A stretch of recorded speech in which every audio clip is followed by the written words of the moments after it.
Alhamdulillahi wahdah wassalatu wassalamu ala man la nabiyya ba'dah Muhammad ibn Abdullah wa ala alihi wa ashabihi wa man ihtada bihadihi ila qiyamis sa'ah amma ba'd. Assalamualaikum warahmatullahi wabarakatuh. Alhamdulillahi rabbil alamin. Para hadirin dan hadirat jamaah Masjid An-Nur yang dimuliakan dan dirahmati oleh Allah Subhanahu wa taala, seraya memanjatkan puji syukur kepada Allah Subhanahu wa taala dan memohon kepada Allah Subhanahu wa taala agar diberikan tambahan ilmu dan diberikan rizki berupa pemahaman yang benar tentang sejarah baginda Rasulullah sallallahu alaihi wasallam, dikarenakan mengenal sejarah Rasulullah SAW bagian daripada mengenal tata cara ibadah kepada Allah Subhanahu wa taala. Maka kita dapatkan Syekh Al-Khamis hafizahullah taala, beliau katakan mempelajari sejarah sama seperti mempelajari hadis, sama seperti mempelajari hadis Rasulullah sallallahu alaihi wasallam. Beliau katakan demikian, alasannya adalah ketika kita dapatkan ada hadis yang lemah, hadis yang palsu, hadis yang sahih. Demikian juga sejarah, ada sejarah yang lemah, ada sejarah yang sahih, juga ada yang sejarah yang palsu di dalam sejarah Rasulullah sallallahu alaihi wasallam.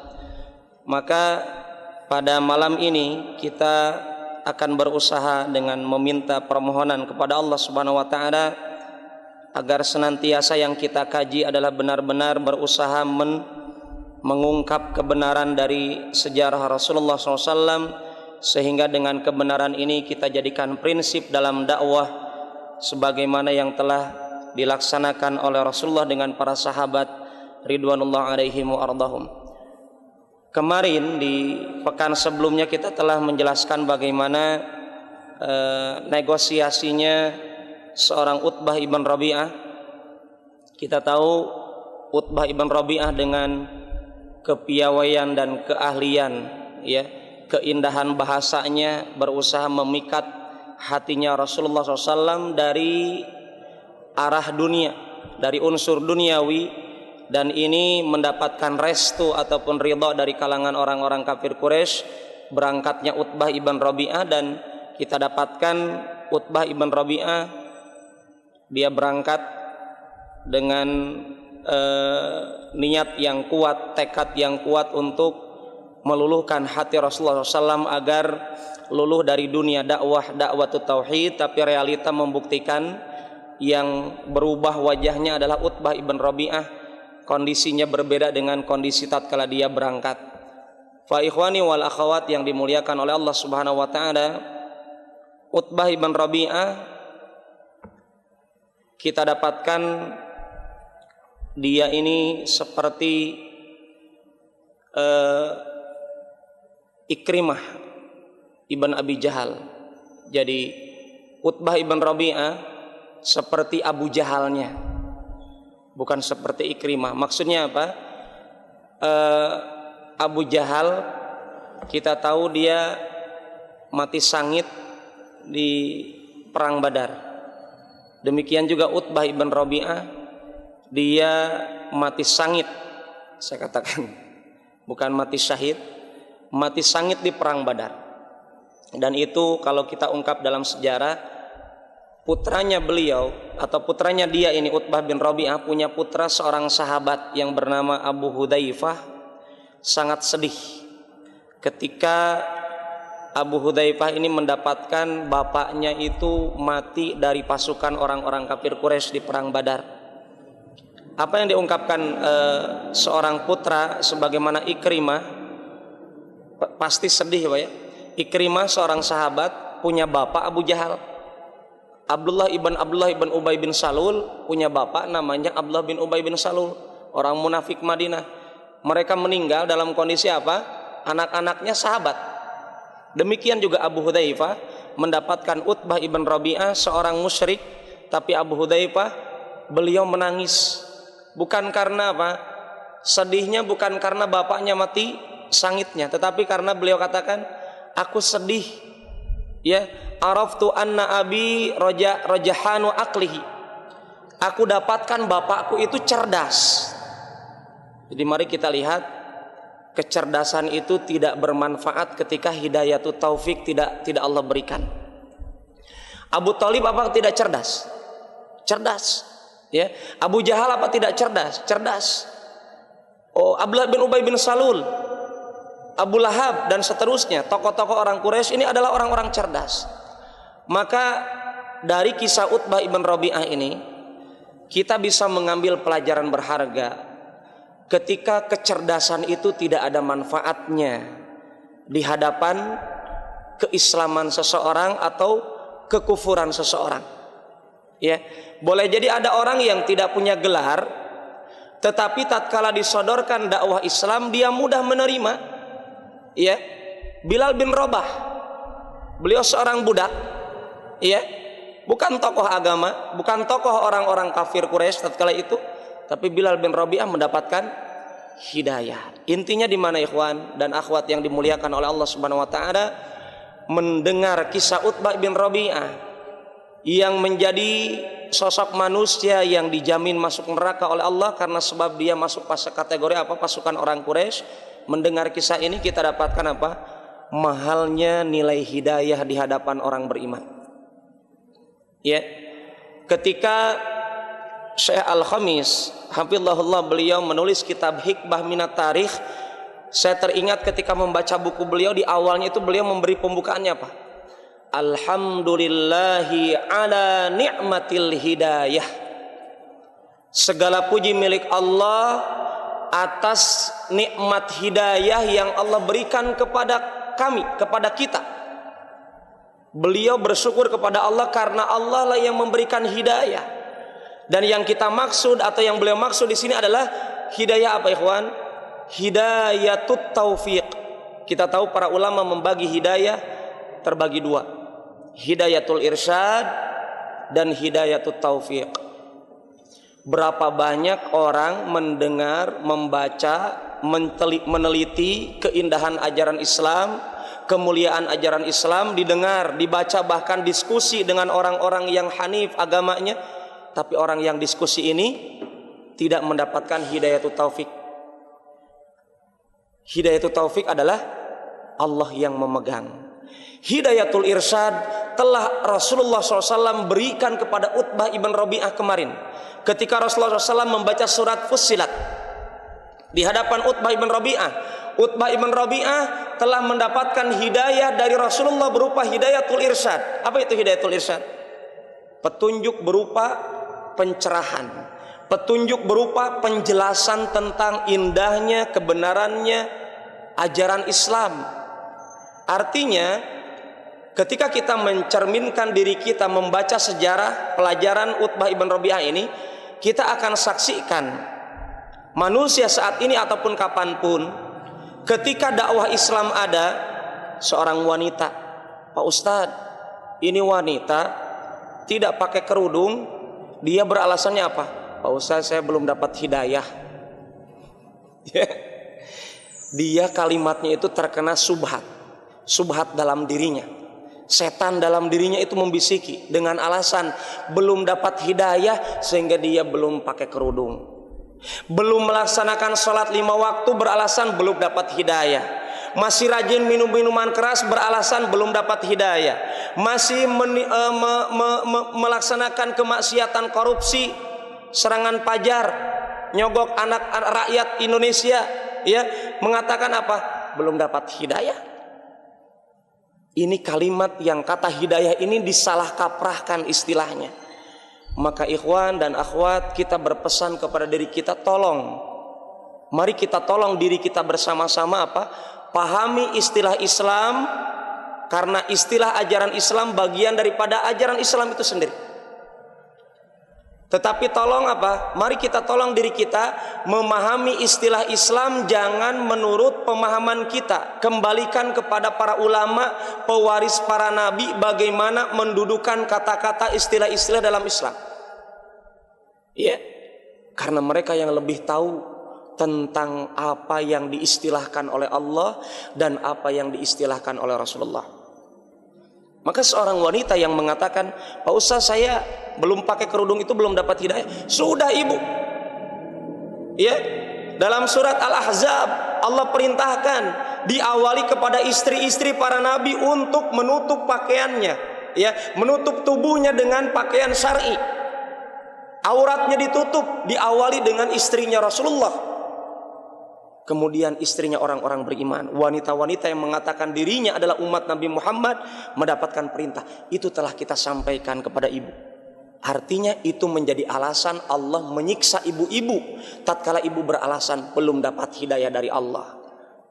Padahal sudah kita sampaikan. Minuman keras sudah dijelaskan dalam ceramah-ceramah, ya, dan seterusnya dan seterusnya. Ini adalah hidayatul irsyad. Dan ini yang terjadi kepada Abu Lahab, Abu Jahal, Utbah ibn Rabi'ah salah satunya. Dia telah mendapatkan hidayatul irsyad, petunjuk berupa penjelasan ajaran Islam, dilantunkan Al-Quran di hadapannya. Bahkan Utbah tidak bisa bergeming, hatinya tidak bisa apa? Tidak bisa mengomentari, ya, berdecak kagum gitu. Kagetnya beliau sangat takjub. Utbah bin Rabi'ah dengan kemusyrikannya, hatinya tidak bisa memungkiri keindahan bahasa Allah, bahasa Al-Quran. Tapi dia tidak dapatkan hidayatut taufiq. Maka ikhwan dan akhwat, ketika Anda dimudahkan mengikuti pengajian, dimudahkan oleh Allah untuk memperbaiki pemahaman kita, dimudahkan oleh Allah untuk merubah karakter kebiasaan kita yang tidak islami menjadi cara Rasulullah, ini tolong dirasakan indahnya mendapatkan hidayah dari Allah, berupa penggabungan hidayatul irsyad dengan hidayatul taufiq. Saya melihat putra-putranya Utbah ibn Rabi'ah, kalau kita lihat ikhwan, banyak sekali yang muslim. Kita lihat dalam kitab Imam Bukhari dan Muslim, Hindun binti Utbah ibn Rabi'ah, seorang sahabiah. Khalid ibn Utbah ibn Rabi'ah, paman dari jalur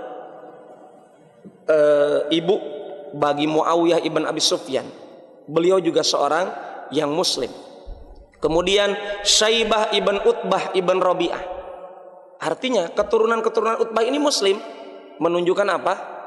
Allah mengatakan apa? Yahdi may yasha wa yudhillu may yasha.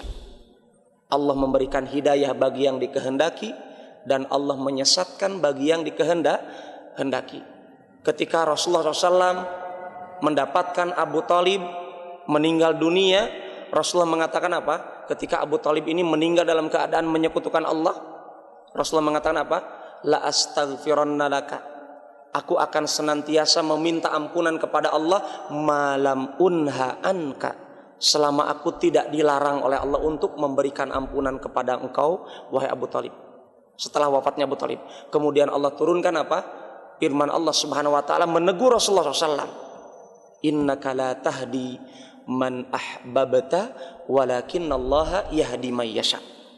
Sesungguhnya engkau wahai Muhammad, coba Nabi Muhammad, bukan manusia biasa, manusia nomor satu di dunia di akhirat, ditegur oleh Allah, innaka la tahdi man ahbabta. Engkau wahai Muhammad tidak akan mampu memberikan hidayah bagi yang engkau cintai sekalipun, yaitu Abu Talib. Walakinallaha yahdi may yasha, akan tetapi Allah lah yang akan memilah-milih hidayahnya bagi siapa yang dikehendaki oleh Allah Subhanahu wa taala. Setelah Utbah ibn Rabi'ah pulang ke hadapan para pemuka Quraisy, ya, dengan kondisi yang belum jelas kata orang-orang Quraisy, maka orang Quraisy ini tidak puas dengan jawaban yang diberikan oleh Utbah dan jawaban yang didengar oleh Utbah dari Rasulullah SAW tentang lantunan Al-Quran. Bagaimana kedudukan Rasulullah SAW di hadapan orang Quraisy, di hadapan dakwahnya orang-orang Quraisy, menghadapi dakwahnya Nabi Muhammad ini belum jelas. Apakah akan menghentikan dakwah Islam atau bagaimana? Rasulullah hanya melantunkan ayat suci Al-Quran setelah Utbah ibn Rabi'ah kemarin menyodorkan apa? Negosiasi sogokan dengan harta, dengan tahta, dengan kesehatan, dengan kekayaan dan kekuasaan. Tapi jawaban Rasulullah SAW adalah dilantunkan surat Fussilat yang di dalamnya ada teguran tentang bagaimana ancaman neraka bagi yang tidak taat kepada Rasulullah dan bagaimana berita gembira dengan surga bagi yang taat kepada Rasulullah SAW. Ini bagi orang Quraisy mengatakan apa? Belum jelas ini Muhammad mau berhenti atau tidak. Maka kita dapatkan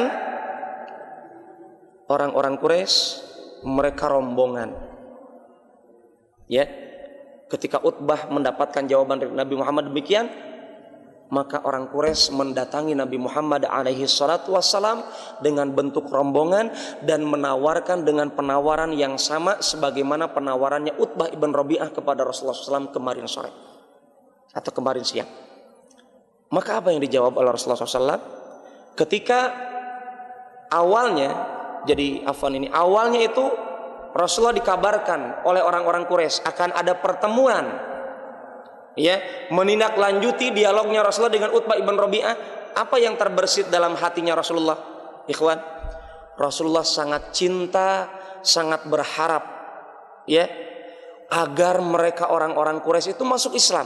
Ketika mendapatkan undangan dari orang Quraisy agar bertemu Rasulullah dengan orang Quraisy ini, maka Rasulullah berharap sangat semoga ini menjadi sarana agar orang-orang Quraisy masuk Islam, ya. Itu yang diharapkan Rasulullah. Ya, harapan paling utama yang diharapkan oleh Rasulullah di hadapan orang Quraisy itu. Maka Rasulullah bersegera, ya, menjawab undangannya orang-orang Quraisy karena ada harapan yang sangat tinggi akan keislaman mereka. Kemudian ternyata apa, ikhwan? Ketika dihadapkan Rasulullah dengan mereka, bertemu antara Rasulullah dengan mereka, mereka menawarkan dunia sebagaimana penawaran Utbah. Maka Rasulullah SAW beliau menjawab. Apa beliau jawab, ikhwan? Ma bi ma taqulun. Ya, ma bi ma taqulun.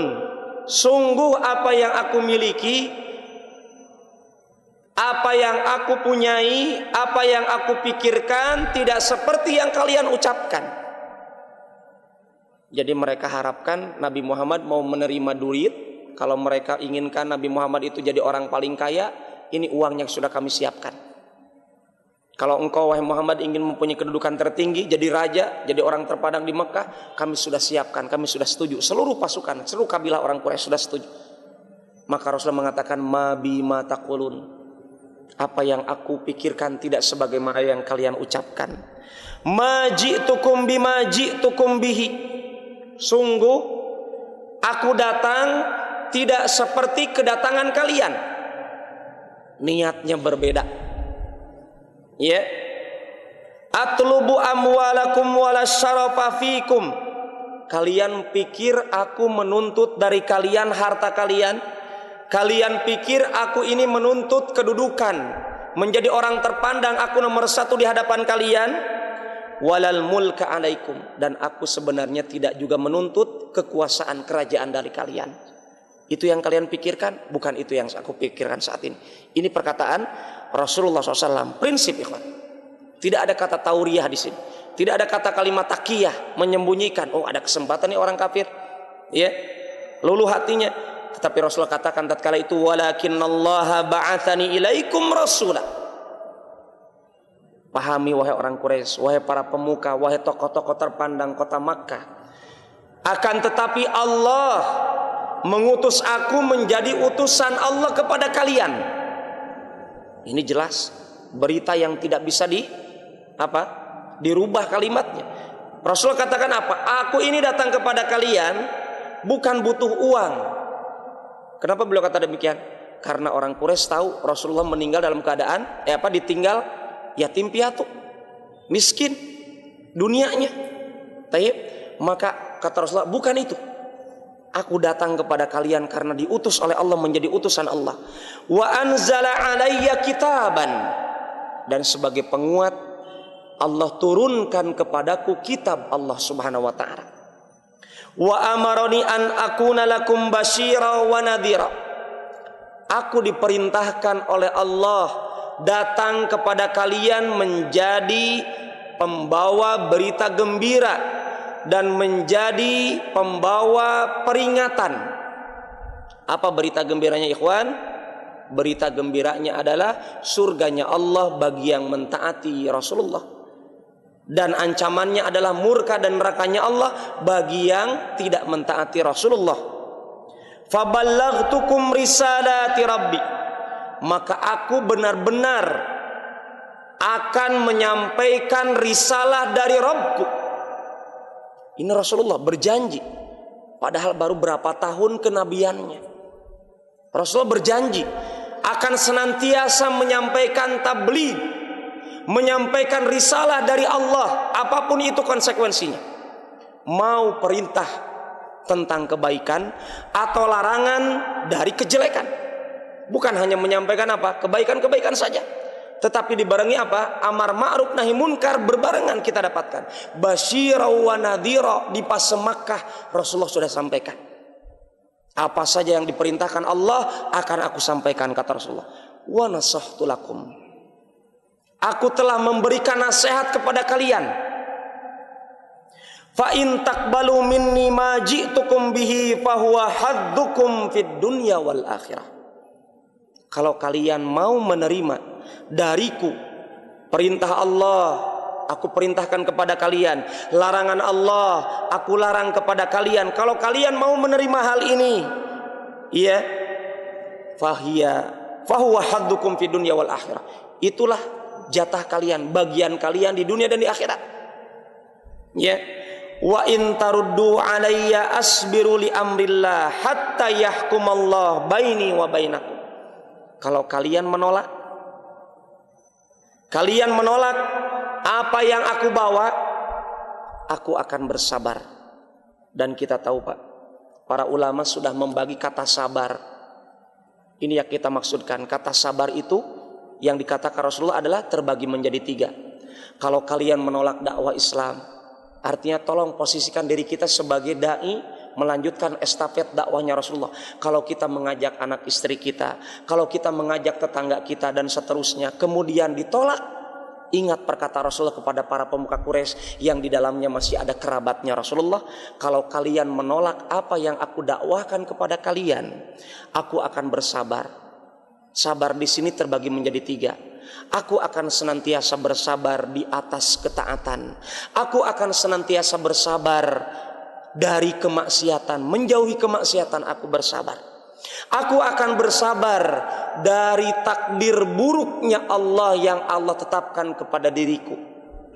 Ini kata sabar maknanya yang dimaksudkan oleh Rasulullah SAW. Beliau akan bersabar melanjutkan estafet dakwah. Apa yang diperintahkan Allah, beliau sampaikan. Apa yang dilarang Allah, beliau tinggalkan. Dan apa yang ditetapkan dari keburukan yang akan Allah timpakan kepada Nabi Muhammad, sosok manusia biasa seperti kita semuanya, beliau akan bersabar. Hatta, beliau katakan, yahkumallah baini wa bainakum. Sampai, sabarnya kapan ya Rasulullah? Sampai kapan? Kan kadang ada orang Islam mengatakan, Pak Ustadz, saya itu sabar, tapi bukankah sabar itu ada akhirnya? Sering kita bersabar begitu. Pak Ustaz, sudah nih, saya sudah nggak sabar. Katanya kan bukannya sabar itu ada akhirnya, ada batasnya. Rasulullah mengatakan apa? Caranya bersabar itu cara Rasulullah. Beliau katakan, hatta yahkumallah baini wa bainakum. Sampai Allah memutuskan keputusan antara diriku dengan kalian. Bagaimana akhirnya? Kita tunggu dari Allah Subhanahu wa ta'ala. Yang penting aku diperintahkan Allah untuk bersabar dengan ciri 3 sabar tadi. Maka ikhwan, orang kafir Quraisy ketika mendapatkan jawaban yang tegas dari Rasulullah, mereka tidak tinggal diam. Ngomong lagi Pak, nego lagi. Dengan strategi yang selanjutnya, mereka menuntut dari Nabi Muhammad apa? An yas'ala rabbahu an yasira anhumul jibal. Jadi ketika Rasulullah menjawab tadi seperti itu, orang Quraisy tidak diam. Kalau begitu wahai Muhammad, minta kepada Rabbmu agar itu gunung-gunung yang berada di kota Makkah ini, kami menyaksikan itu gunung dijalankan oleh Allah, digerakkan oleh Allah saat ini.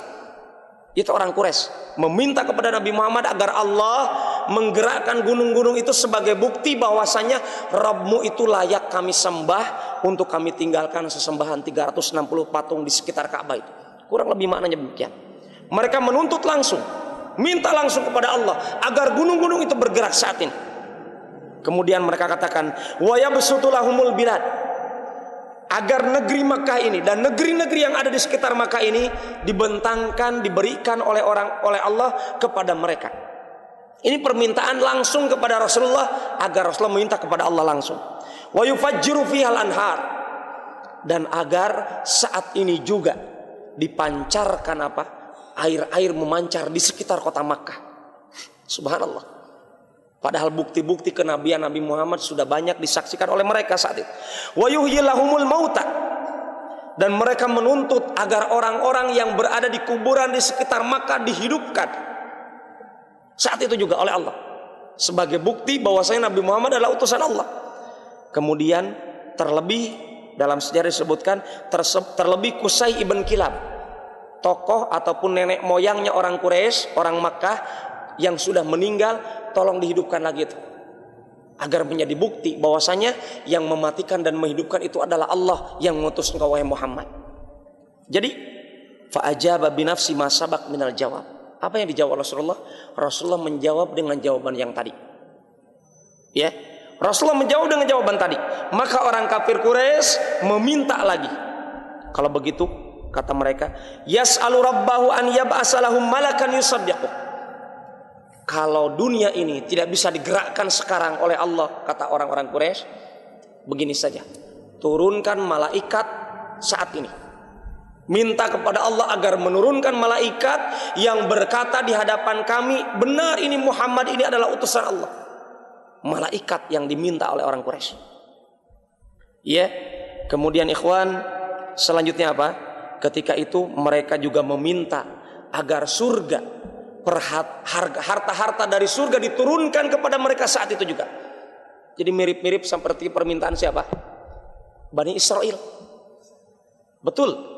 Ya, jadi orang-orang yang sombong itu kurang lebih ya kayak mereka. Pembangkangannya sama, memintanya juga mirip-mirip. Kita tahu Bani Israel meminta diturunkan dari surga makanan-makanan surga kepada siapa? Kepada Nabi Isa alaihissalam.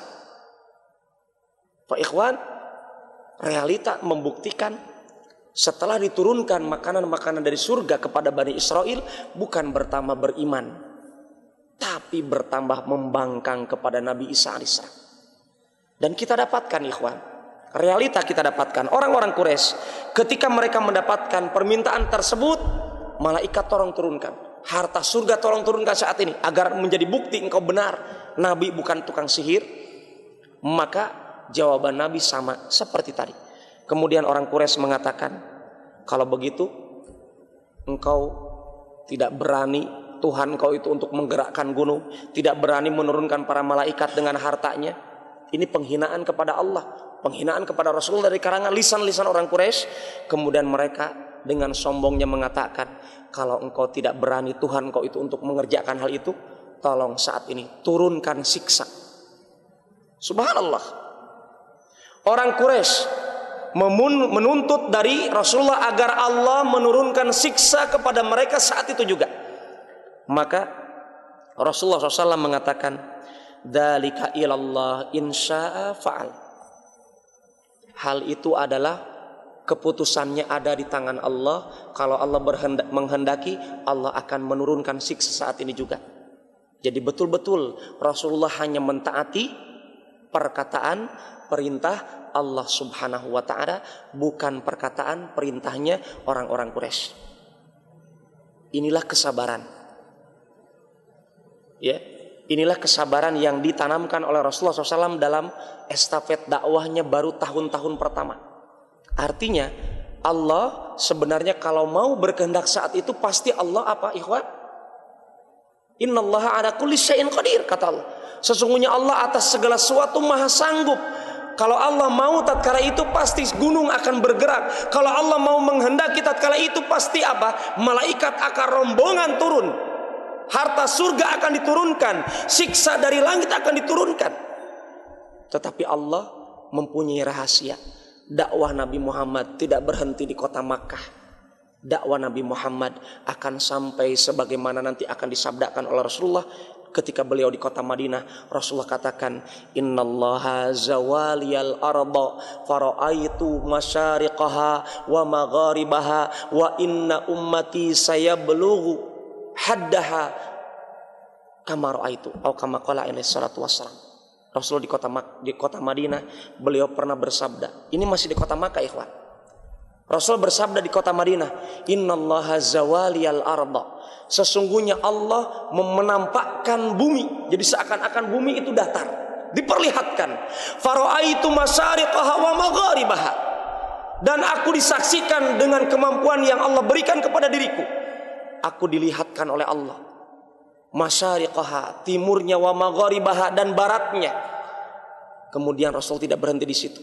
Aku lihat timur dan baratnya dunia. Wa inna ummati sayablughu haddah, dan sungguh umat Islam akan menguasai timur dan barat. Dan itu yang terjadi di masa para sahabat. Ketika mendengar sabda ini, kita dapatkan para sahabat berusaha membuktikan sabda Rasulullah SAW. Di zaman Umar bin Khattab, negeri Cina sudah dikuasai. Di zaman Abu Bakar As-Siddiq, di zaman Umar, di zaman Utsman, di zaman Ali, kita dapatkan Eropa, Afrika dikuasai oleh Islam, oleh para sahabat, sebagaimana disabdakan oleh Rasulullah Sallallahu Alaihi Wasallam. Inilah hasil dari kesabaran dakwahnya Rasulullah SAW. Sabar dalam ketaatan, sabar dari kemaksiatan, sabar dalam menerima keputusan yang buruk dari Allah Subhanahu wa Ta'ala. Maka ya ikhwan yang dimuliakan Allah Subhanahu wa Ta'ala, ketika Rasulullah mengatakan kalau Allah menghendaki siksa Allah akan Allah turunkan saat ini, maka Allah akan turunkan. Kalau tidak, maka tidak. Maka orang Quraisy hatinya tambah panas, telinganya sangat panas, dan lisannya sangat geram dengan ucapan Rasulullah yang sangat sabar menanti keputusan Rasulullah. Dakwah tidak berhenti saat itu, akan senantiasa berlanjut. Maka orang Quraisy sangat panas tatkala itu mengatakan, ama wallah, ini orang Quraisy, demi Allah, kata orang Quraisy yang musyrik itu. Orang Quraisy masih menyembah Allah, tapi sembari menyembah Allah, menyembah 360 patung. Artinya ikhwan, orang Quraisy, kita yakini dengan kalimat ini dan sejarah membuktikan orang Quraisy itu bertauhid, tauhid rububiyah, mengesahkan Allah dalam perbuatan Allah. Ketika Allah bertanya kepada orang Quraisy, yang ayat ini dilantunkan oleh Rasulullah, wala in sa'altahum, kalau engkau wahai Muhammad bertanya kepada orang kafir Quraisy, man khalaqas samawati wal ard, siapa pencipta langit dan bumi? Orang Quraisy mengatakan, fasayaqulunallah. Orang Quraisy akan mengatakan serempak, ya Allah yang menciptakan, bukan Lata, bukan Uzza, bukan Hubal, bukan Manat. Mereka serempak mengatakan yang menciptakan langit dan bumi Allah, yang memberikan rizki Allah, yang menghidupkan dan mematikan Allah. Artinya mereka mengatakan tatkala itu, ketika mereka katakan ama wallah, demi Allah, artinya mereka masih ingat diri mereka masih hambanya Allah, tetapi menyekutukan Allah dalam tauhid uluhiyah, dalam perbuatan mereka di hadapan Allah. Mereka katakan demi Allah, la natrukuka wa ma fa'alta bina. Sungguh demi Allah, mereka bersumpah, kami tidak akan meninggalkan engkau wahai Muhammad, dan apa yang telah engkau kerjakan, engkau perbuat kepada kami, hatta nuhlikaka au tahlikuna, ay tahlikana. Wahai Muhammad, kami berjanji, kami tetap akan bermusuhan dengan engkau, tidak akan pernah meninggalkan engkau, ya, sampai engkau kami binasakan atau engkau sanggup membinasakan kami. Ini janji orang Quraisy tatkala itu. Faqama Rasulullah SAW anhum, maka Rasulullah SAW diam, hanya tegak berdiri meninggalkan mereka. Wan sarafa ila ahli hazina, beliau pulang ke keluarganya dalam kondisi sedih. Asafa lima fatahu matama'a min qaumihim, beliau mengharap, ternyata harapannya belum bisa diwujudkan saat itu. Harapannya apa ya? Agar mereka masuk Islam, ternyata belum terwujud. Beliau sedih. Ya, beliau sedih, tetapi inilah kesabaran yang ditanamkan Rasulullah dalam dirinya. Kemudian ikhwan, setelah itu apa? Setelah itu muncullah Abu Jahal membuktikan ucapannya, dan tatkala tadi Abu Jahal termasuk orang yang hadir tatkala itu ikhwan. Abu Jahal bapaknya jahil. Apa jahil ikhwan? Bapaknya kebodohan. Sebenarnya julukan aslinya Abul Hakam, bapak yang sangat bijaksana. Tapi Rasulullah menjulukinya Abu Jahal, bapaknya kebodohan. Kenapa demikian? Karena itu, dengan kebijaksanaan otaknya kok tidak mau masuk Islam. Ya, maka dijulukilah Abu Jahal. Ya, kita dapatkan Abu Jahal setelah berjanji akan bermusuhan dan akan membinasakan Rasulullah, dia buktikan di esok harinya. Di malam harinya dia nego kepada orang-orang kafir Quraisy. Kalau betul kita berjanji akan mencelakakan Muhammad, bahkan sampai membunuh Muhammad, maka Abu Jahal pelopor perdana. Dia katakan kepada orang-orang Quraisy di malam hari, wahai orang Quraisy, wahai para pemuka Quraisy, aku yang pertama kali akan berusaha membunuh Muhammad. Aku akan lemparkan batu besar di hadapan Muhammad. Dan itu janjinya Abu Jahal diwujudkan esok harinya. Dia berusaha menguntit, jadi paparazi, Pak. Paparazi zaman dulu ya salah satunya Abu Jahal.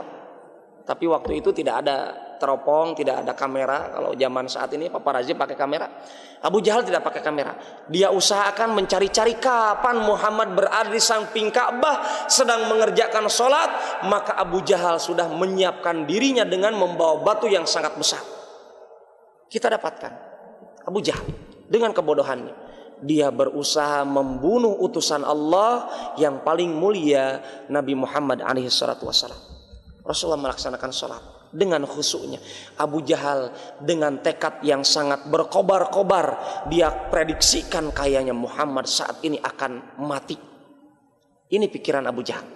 Ternyata ikhwan, yang disaksikan oleh Abu Jahal tatkala dia akan melemparkan batu besar di atas punggungnya Rasulullah SAW, dengan takdir Allah, tatkala itu di hadapan Abu Jahal disaksikan ada unta, yang unta tersebut menganga, mulutnya sangat besar, yang unta tersebut wajahnya tidak pernah disaksikan sebelumnya oleh Abu Jahal. Ya, saking bengisnya itu unta, dia saksikan unta di kota Makkah tidak seperti itu. Itu untanya. Diungkapkan oleh Ibnu Ishaq bahwasanya unta yang disaksikan itu adalah wallahu taala alam dalika Jibril. Wallahu taala alam dalika Jibril laudana la akhadahu. Seandainya Abu Jahal itu berani mendekati Rasulullah untuk melemparkan batu, sungguh maka Abu Jahal akan disambar oleh Jibril alaihissalam. Artinya Rasulullah masih dijaga oleh Allah. Wallahu ya'simuka minan nas. Allah senantiasa menjaga engkau wahai Muhammad dari manusia. Fa ikhwan dan akhwat yang dimuliakan oleh Allah Subhanahu wa taala, kita dapatkan Abu Jahal kondisinya ketakutan. Dia lempar batunya sampai dia berkeringat dingin. Abu Jahal berlari kepada orang-orang kafir Quraisy yang menanti bagaimana beritanya Muhammad dari lisannya Abu Jahal. Ternyata wajahnya pucat, kayak orang sakit. Kemudian dikatakan oleh orang Quraisy, "Malaka ya Abul Hakam?" Ada apa engkau ini Abul Hakam? Maka diungkapkanlah apa yang disaksikan oleh Abu Jahal di hadapan Rasulullah sallallahu alaihi wasallam. Kemudian ikhwan dan akhwat yang dimuliakan oleh Allah Subhanahu wa taala, kita tahu tadi negosiasinya orang Quraisy tidak berhenti di situ. Artinya dari sini kita mesti malu ketika umat Islam saat ini melihat berdakwahnya malas-malasan. Ini orang Quraisy itu dakwahnya gesit, Pak. Kokoh di dalam kemusyrikannya. Dia tidak berhenti untuk membidik Muhammad dengan hatinya agar meninggalkan Islam. Kita umat Islam mungkin seringkali malas untuk berdakwah walaupun dengan SMS atau dengan Facebook atau dengan WhatsApp untuk menyebarkan dakwah Islam. Boleh jadi berapa banyak umat-umat non-Islam tertarik karena sebab kita menyampaikan sirah Islam, sirah keindahan Islam, walaupun cuma seuntai kata. Ya, maka Rasulullah katakan, "Balighu anni walau ayah." sampaikan dariku walaupun cuma satu ayat. Kita dapatkan orang Quraisy. Mari kita bercermin dari kelakuan orang Quraisy. Ya. Kita dapat apa ikhwan? Orang Quraisy ketika mereka dapatkan Muhammad masih kokoh dalam dunia dakwahnya, kokoh dalam keimanannya, orang Quraisy tatkala dengan dunianya disogok Nabi Muhammad tidak bergeming, maka orang Quraisy datang dengan apa? Dengan agamanya. Ya. Orang Quraisy katakan apa? Mereka itu walaupun yang mereka usahakan sebenarnya ragu. Mereka katakan apa dalam hatinya? Kami ini sebenarnya sudah ragu. Kenapa? Seluruh senjata kami sudah kami usahakan untuk menego Nabi Muhammad, menego Muhammad, tapi tidak berhasil. Mereka ragu, tapi bagaimana lagi? Jadi mereka katakan dalam pikiran mereka apa? Kata Syekh Sofiyur Rahman, pikiran orang Quraisy tatkala menego dengan agama mereka, jadi akan kompromi antara sesama keyakinan. Jadi ada apa Pak? Lintas agama, lintas keyakinan ini. Jadi sudah diprogramkan oleh orang Quraisy tatkala itu. Bagaimana nih caranya agar luluh hatinya Muhammad ini? Maka orang Quraisy ini dalam kondisi ragu, tapi mau tidak mau harus dicoba. Sehingga mereka katakan, ditawarkanlah kepada Rasulullah SAW untuk apa ikhwan? Fa in kana alladzi ta'budu. Mereka katakan, ya Muhammad, wahai Muhammad, halumma fal na'bud ma ta'bud. Wahai Muhammad, begini saja, biarkan kami nyembah apa yang kau sembah. Coba lihat Pak, negosiasi masalah dunia, Nabi Muhammad disogok dengan dunia, nihil, nol besar, nggak ada hasil. Kalau begitu, begini saja, kami sudah capek. Jadi mereka sudah ragu sebenarnya, tapi bagaimana lagi? Kata mereka, minimal, jadi kata Syekh Sofiyur Rahman, minimal Muhammad ini, kata orang Quraisy, kalau dinego dengan agamanya, kami turut kepada agama Muhammad, dan Muhammad mau turut kepada agama kami, minimal katanya dakwah Muhammad 50-50, kemusyrikan berjalan, tauhid berjalan. Itu pikiran orang Quraisy. Jadi mereka katakan begini saja, mau halumma ya Muhammad, kesini wahai Muhammad. Jadi bayangkan nih Pak, orang-orang cerdas musyrik Quraisy di Mekah mengatakan, Muhammad kesini, gini saja, kami ini sudah biar kami nyembah Allah, ya, dan kau juga mau nyembah Tuhan kami 360 patung ini. Wa ta'budu ma ta'bud fa nastariku nahnu wa anta fil amri. Gini saja, kita koalisi dalam urusan agama ini, sudah gabungkan saja.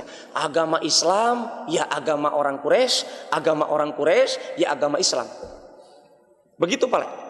Ya, kita dapatkan metode dakwah orang-orang OON saat ini pun sama kayak orang Quraisy saat ini. Seperti apa Pak? Jaringan Islam liberal, sipilis. Ya, jaringan Islam liberal, kita dapatkan realita mereka itu ngikut nenek moyangnya siapa? Orang Quraisy, bukan Nabi Muhammad Afwan, bukan. Orang Quraisy yang mempelopori cara begitu. Ketika mereka kebingungan, ini umat Islam ini kenapa kok syiar Islamnya kok kokoh tidak mau dirubah? Sudah kita gabungkan saja. Tatkala Natal kita ajak Natal, kami tatkala Idul Fitri biar kami mengatakan selamat hari raya Idul Fitri. Kurang lebih maknanya seperti orang Quraisy. Kata orang Quraisy, biar kita kompromi, kita sepakati. Fa in kana alladzi ta'budu khairan mimma na'bud kunna qad akhadna bihaddina minhu. Begini saja Muhammad, kami juga cerdas, kata orang Quraisy. Kalau yang engkau sembah itu, wahai Muhammad, di dalamnya ada kebaikan, berarti kalau kami saat ini menyembah Tuhan engkau itu, berarti kami telah mengambil kebaikan yang engkau miliki. Coba Pak, cerdasnya orang Quraisy. Wa in kana ma na'budu khairan mimma ta'bud kunta qad akhadta bihaddika minhu. Hati-hati ya Muhammad, jangan engkau pikirkan itu, engkau jangan suudzon. Kalau yang kami sembah selama ini nih 360 patung ini, hati-hati itu, boleh jadi itu di dalamnya ada kebaikan. Nah, kata orang Quraisy, kalau yang kami sembah ini ada kebaikannya, kalau merayakan gongsi pacoy, kalau merayakan Natalan, tahun baruan dan seterusnya itu ada kebaikannya, kamu itu tidak ketinggalan kebaikan. Ya, kamu pun dapatkan jatah kebaikannya. Kurang lebih maknanya begitu, kata orang Quraisy. Jadi kebaikan apapun selama kita hidup, dalam agamamu kami ambil, dalam agama kami kamu juga ambil. Adil kan? Ini versi adilnya orang Quraisy. Ya. Kemudian apa ikhwan?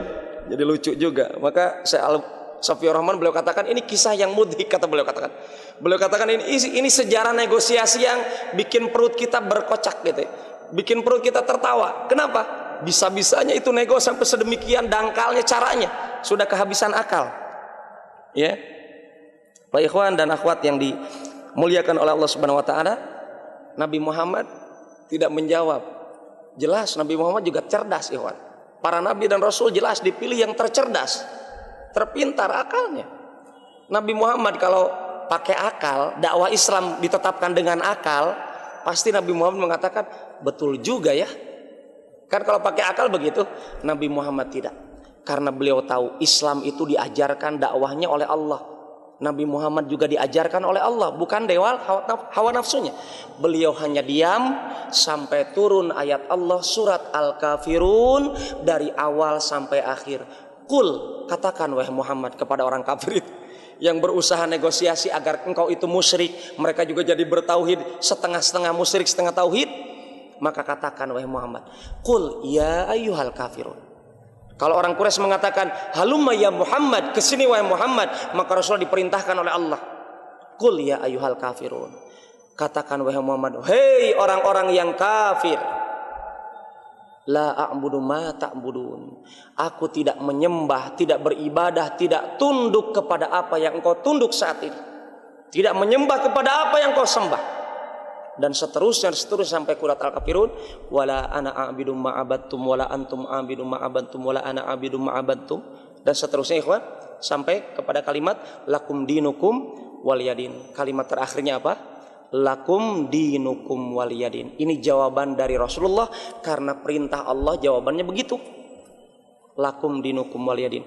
Untukmu keyakinanmu agamamu dan untukku keyakinanku agamaku.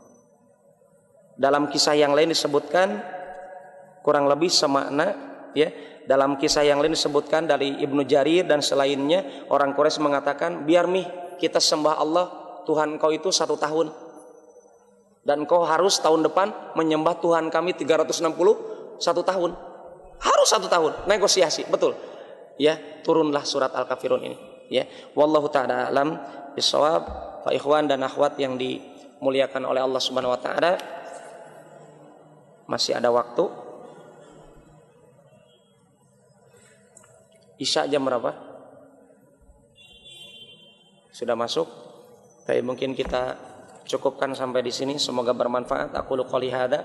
Subhanakallahumma rabbana bihamdik asyhadu an la ilaha illa anta astaghfiruka wa atubu ilaik. Walhamdulillahirabbil alamin. Assalamualaikum warahmatullahi wabarakatuh.